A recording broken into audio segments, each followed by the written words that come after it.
Well, we're back in here. Now, the last bit we was on was this.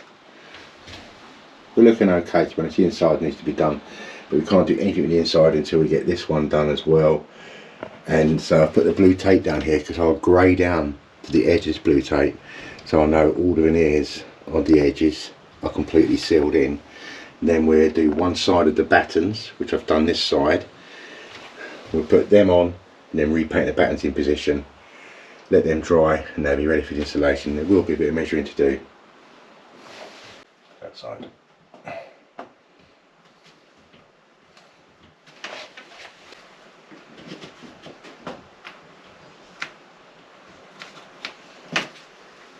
Remember, we've already painted the back sides and the tops of these, so just brush them in a little while.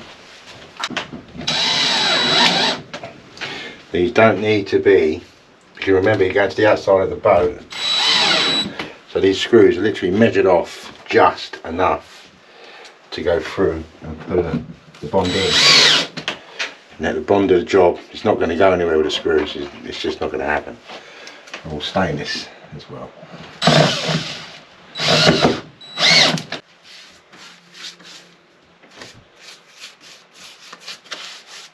Perfect, I do. So we know this is going to be the vent area here. We know we've got to put this, we've got to build this out at this point. If we use this as our gauge, because this is where it will be, and now this hasn't moved. Bear in mind, this is exactly one of the original parts of the boat, which would sit just there, literally hooks in, and it's cut in lovely, it all fits. But let's have a look at it. I don't think it's now going to serve the purpose. We'll look at the base. We've got to do that anyway. So if I take this off, it'd be lovely to use it. I mean, it's the original piece of kit. Pull this back to where it's going to sit, which is here. I have to make a piece to go in there, but I want to put the back panel on first. So that's a dilemma, isn't it? That is a dilemma. I think I'm making a mistake of making a straight boat. Doing it's not straight, the boat isn't straight. So I've caused my own problem here, because this, what do you do? Do you work straight or do you work crooked? Well, I've got to work as straight as I can. So I do believe we might be making a whole new panel just for that. I just think we might have to do it. But let's get this piece in here with the vents in, so we know where we are. We'll get the board on, we get it insulated, so at least we know that's all done. Right, insulation.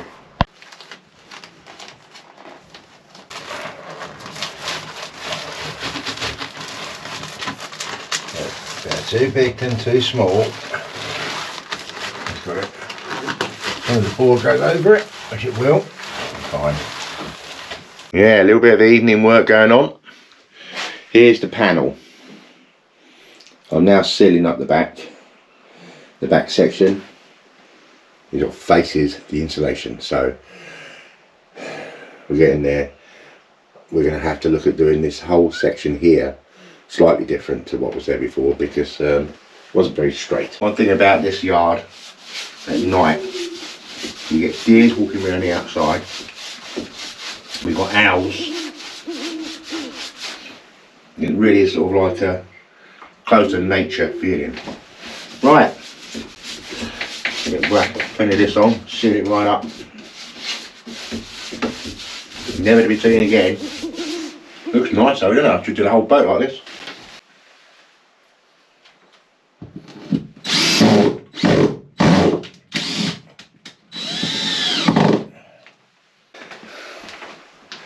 Oh, I failed to mention, I did bond all the back of this as well, so it ain't coming off in a hurry. Right, I'll put the rest of these on. We'll see where we are. We'll get a good sand down, and yeah, there'll be another panel on.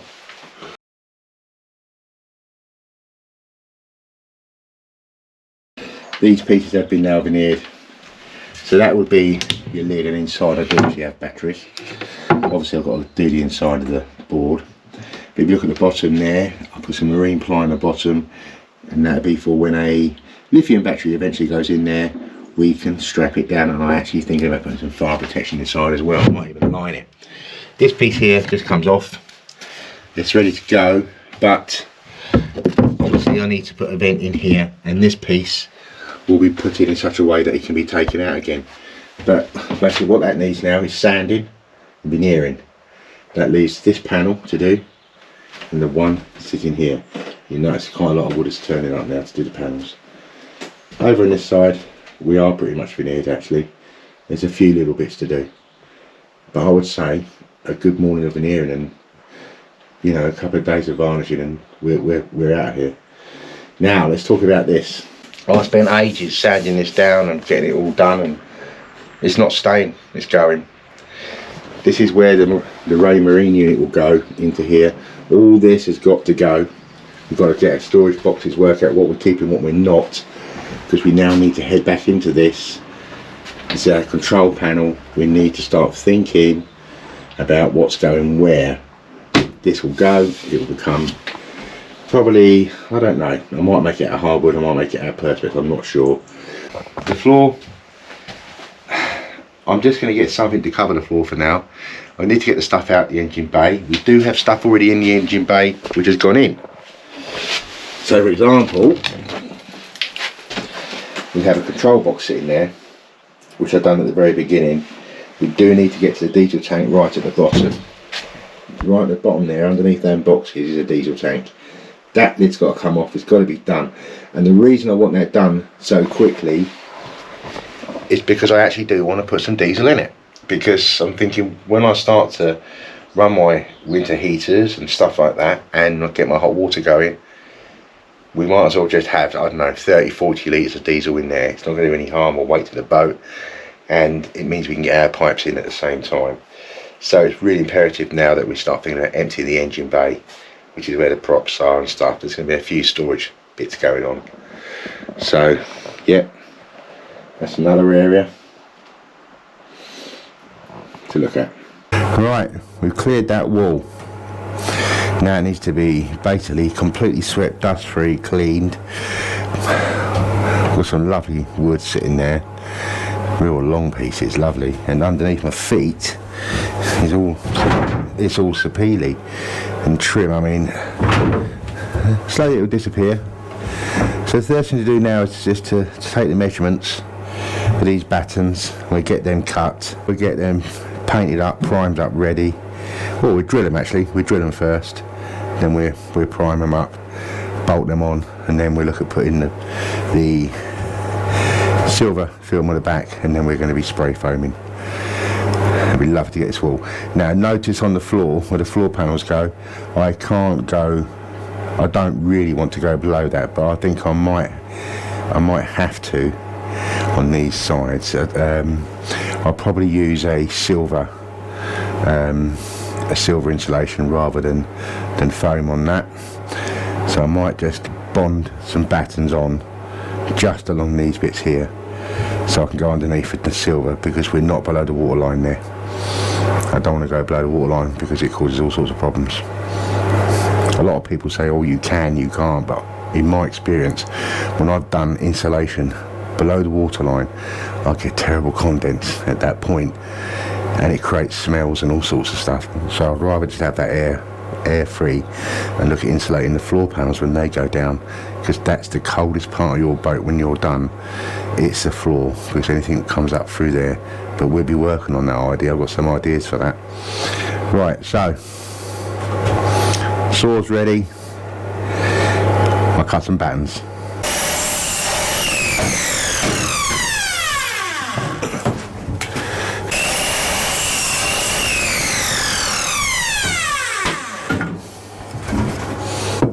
That'll work. So 2 more of them, and you'll notice they get longer and then shorter as we go, which is nice.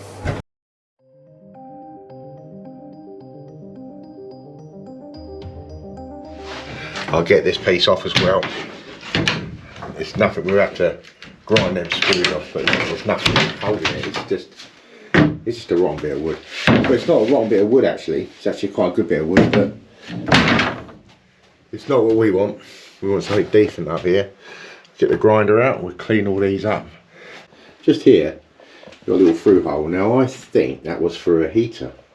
I can't think what else it would be for. I can't think of anything on this side of the boat under the floor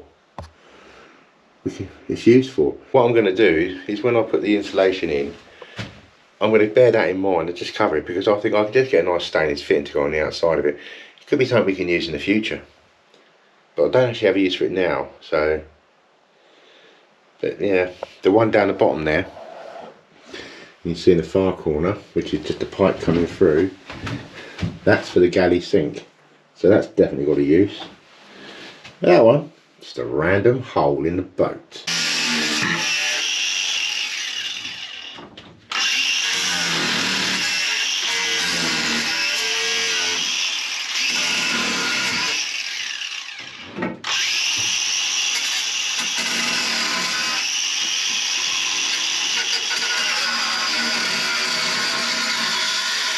But what I do with these ones is, as I do them, I'll put them back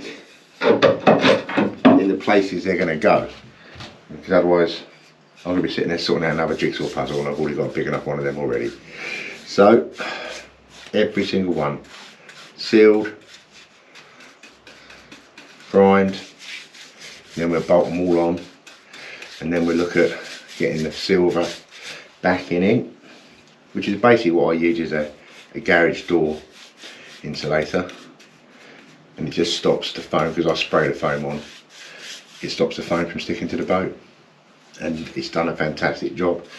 The aft cabin alone, when I've done the aft cabin, that brought the temperatures up in there by about 5 or 6 degrees, and the sound is just incredibly different. It's just no echo in there at all. And even what I'm doing now, just filling this room, the echo in the boat is slowly disappearing. Once this is on and we start working round, it'll be huge.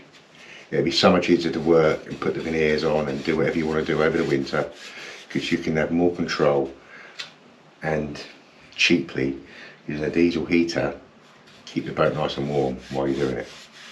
And it will stop the boat from freezing, because I have a freezer cover as well. Right, I'll crack on. You see just here, that's a drain coming from the bow of the boat. It runs all the way down here, literally, and that runs down all the way through this section here, and I can just about see it at the bottom there.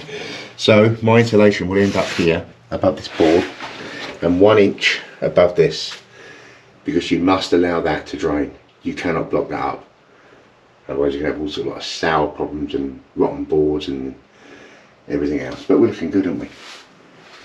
We're looking okay.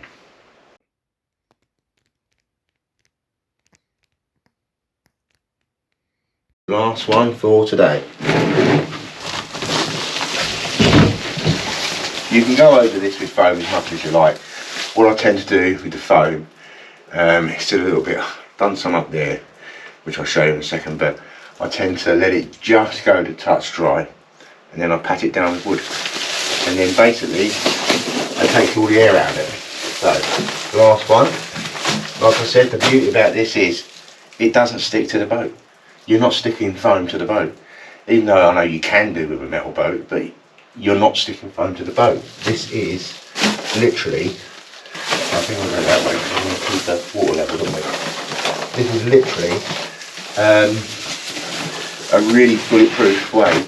If you had to do any welding or anything, you'd have to remove the inner panel, but these will pull out. They would literally pull out, and I think if you've got the whole panel off, you better pull it out, you better put it back. With very little effort. Maybe a little touch up. Okay, so this stuff is purely garage door insulation or soundproofing or whatever you want to call it. But it works brilliant for this. So now I've got a drain point at the bottom, so I'm aiming for that. It's got a sticky back to it, 3 sections, so I do not want to be blocking the drains. First one I always do is one right along the bottom, literally, and that gives me something to build on. I let that dry for a little bit. I'll do a little bit here because I want to push this in. So I do. And then I just go down I'll go bottom to top when you're going up with foam. I find it's a lot easier. I just go straight up. So we're going to have to let this go off a little bit, so we're going to have to push this silver foil into place. I'll just put a little bit more down in the corner for now. Then I'll just go across. When you're, ooh, there we go. I took my concentrating 2 seconds and that was it. When you go onto foam to foam, it grips very, very easy. When it's going onto foil, there's a bit of an art to it. That's why I do this. I want it to start to go tacky, grip onto the foil, and it gives me something to grip onto when I start putting my layers on.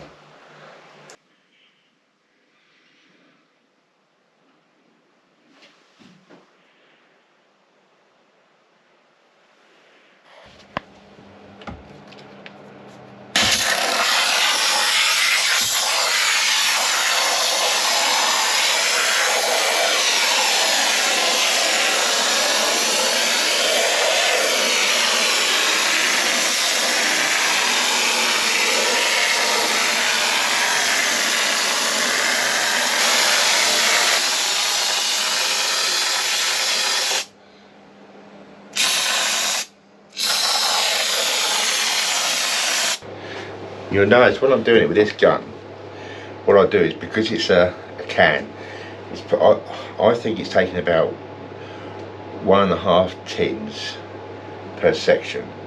So, but the trouble is, because I'm now hitting it at a high pressure, as it starts to drop off a bit, I just turn the pressure, I just open the valve up a little bit more so I can keep the flow going, and then that way you end up with something like that.